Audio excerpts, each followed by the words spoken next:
Hi, I'm Marie and I teach botanical watercolour tutorials online.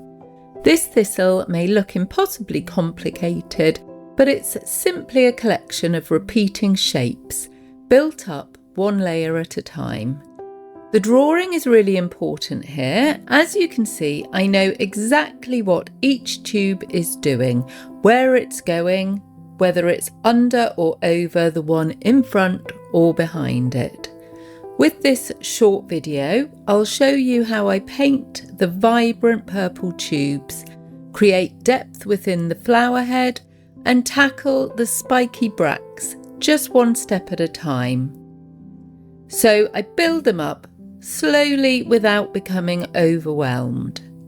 By focusing on the light and dark tones of the colour, and with a lot of patience and a steady hand, even the most intricate botanical subjects can become surprisingly manageable. So I hope that you enjoy watching this video and that it simplifies the process a little for you. If you're interested in learning more, there is a full step-by-step tutorial of this thistle inside my online school.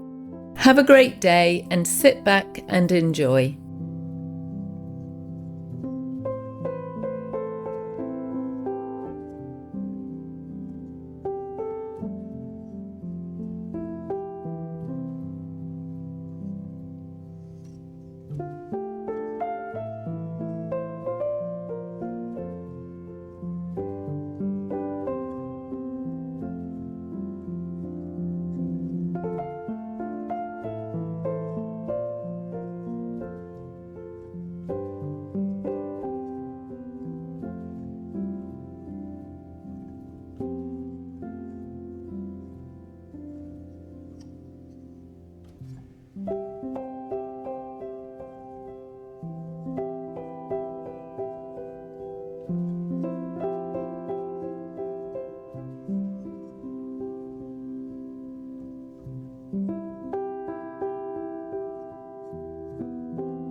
hope you've enjoyed this video and it's made the process a little clearer for you. If you'd like to take a more in-depth look at this tutorial and many more, you can come over to my online school and join up. Don't forget to like and subscribe if you want to be kept up to date with these tips and technique videos. Thanks for watching and see you next time.